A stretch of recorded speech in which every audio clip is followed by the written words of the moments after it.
is going to be on me. That's one of the main reasons why, Kobe alert, that I always mention Kobe Bryant. One thing about Kobe was going to say, you know what? Yeah, we probably going to lose this game, but I'm getting ready to go down with the ship.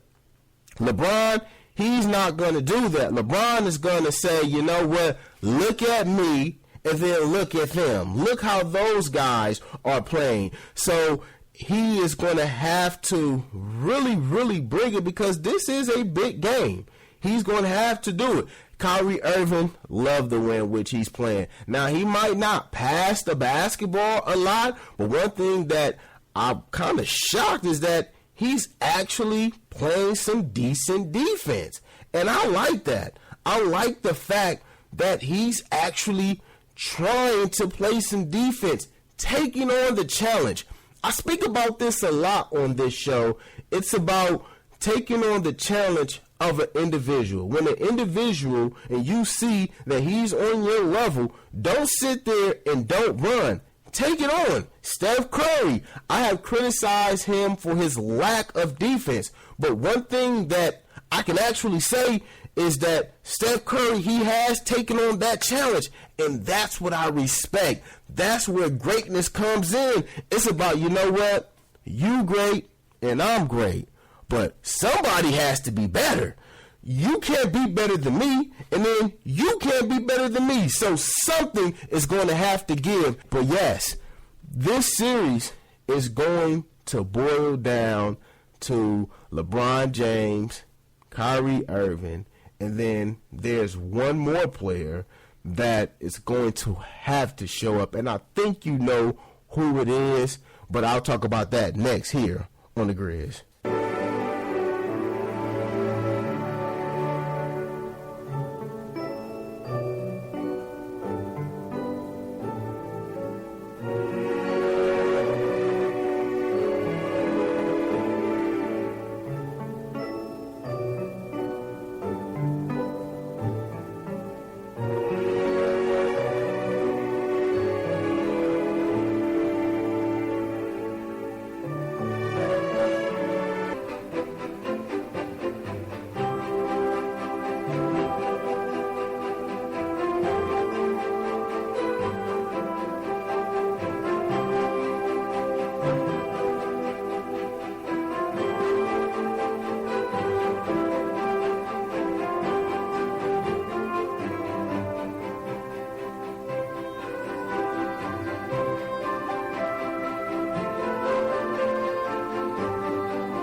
We're back, and this is The Grizz. Thank you for tuning in to me, however it is that you are tuning in.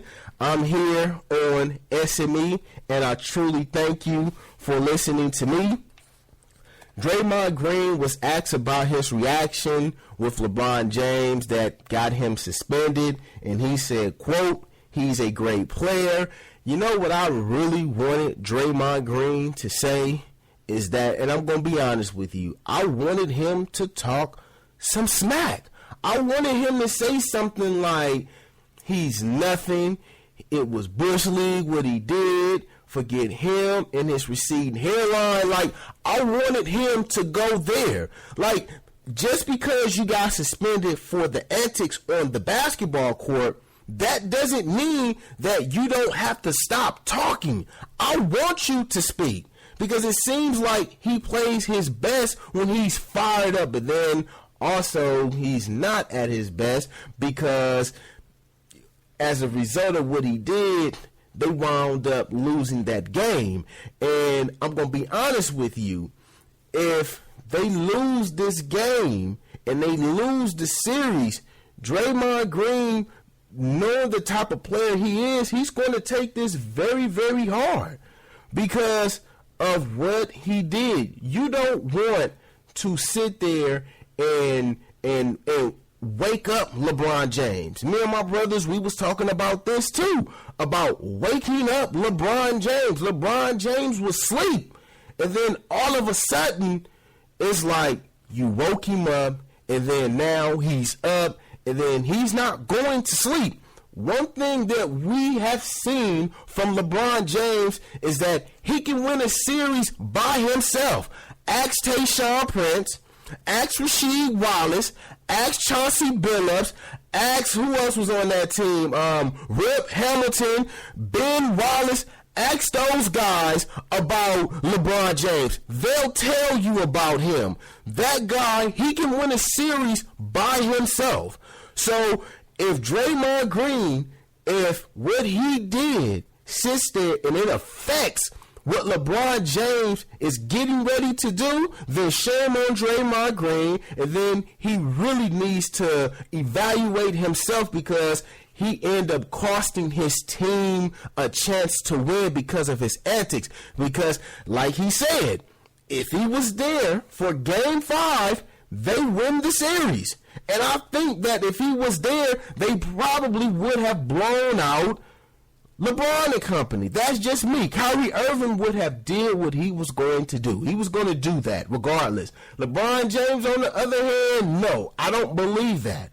So I really believe that Draymond Green is going to come out and he's going to try to dominate the game, whether it's playmaking for other players, a pass here, or him shooting the three-point shot, him playing great defense. He's going to have to really show himself approved. I'm just saying, if LeBron, if he's up and he has woken up this sleeping giant, I'm here to tell you, the Cleveland Cavaliers, they will win this series. I can never ever forget what LeBron James did in Game 6 against Boston.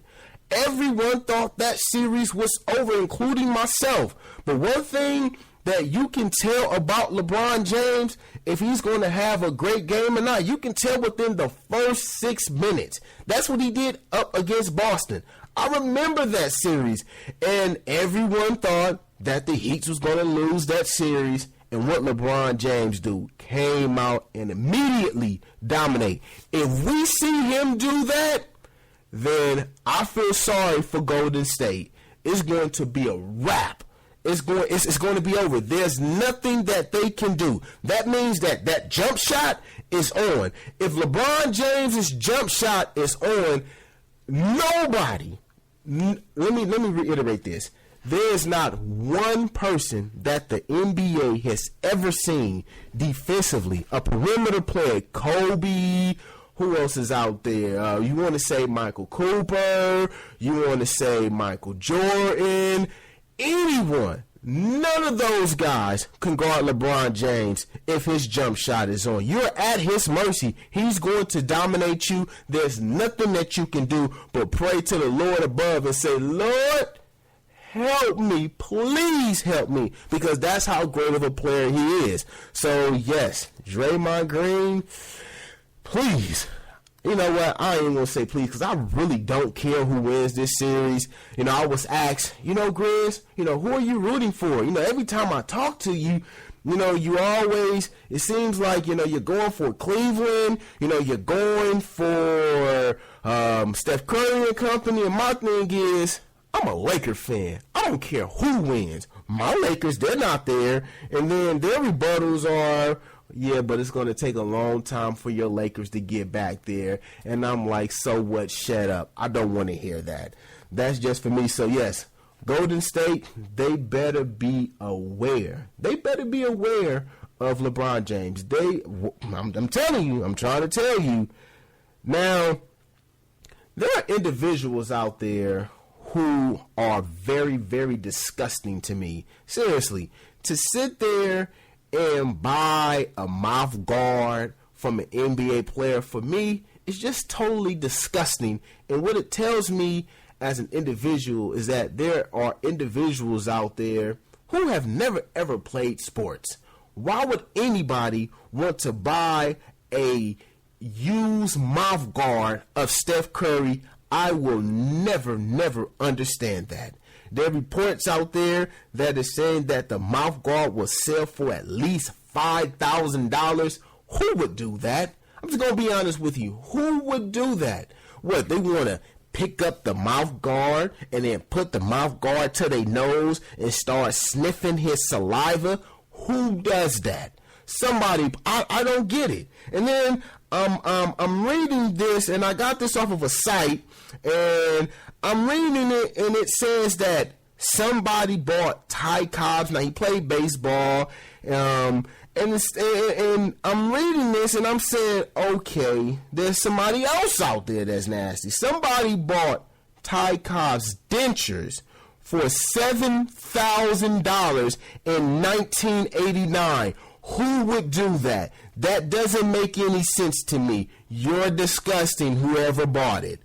Somebody bought Muhammad Ali's mouthpiece in his final bout for $6,000 in 2013. Once again, somebody out there is nasty, and maybe this individual that have bought these two mouthpieces, maybe that's the same individual who's trying to buy Steph Curry's mouthpiece. Maybe he has a fetish for mouthpieces. I don't know. You know, human beings, you know, they're nasty. You know, you got people out there that have foot fetishes and ear fetishes. I'm not gonna lie to you. I have like a teeth fetish. Like, if I talk to somebody, and I'm you know what, I'm not even going to say it's a fetish. That's one of the things that I do when I meet somebody, no matter if it's a man or a woman. The first thing that I look at is their mouths. Like, okay, I want to see how much plaque you have on your teeth.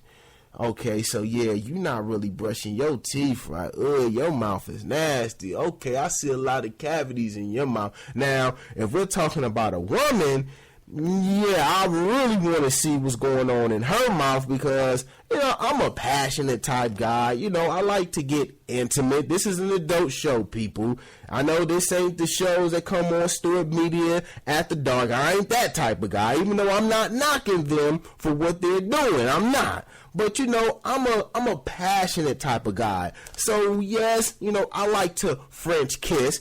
But the last thing that I want to do is French kiss a woman and she got plaque all on her mouth. I just don't want to do that. So, would that be a fetish? I don't know. But I'm just saying, I just don't understand this. And then, hold on, here's the kicker.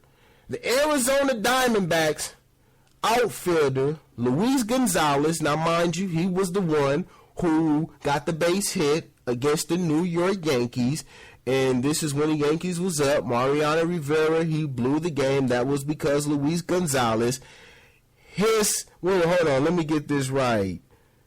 No, sorry, I don't have it. I thought I had it. No, I don't have it. But yeah, I really don't understand it. $6,000 for Muhammad Ali's mouth. I just wouldn't do that. That's just me. I just wouldn't do that. But coming up on the Grizz, and I apologize for not having Luis Gonzalez. It was something that was sold for $10,000 online, but I thought it was in my notes, but it's not. I apologize for that. But coming up on the Grizz, Adrian Peterson, Super Bowl or bust. That's his mentality, and you know what? I can't even knock him for that. I can't be mad at him. And then Mike McCarthy, he likes a 2-point conversion all the time here on the Grizz.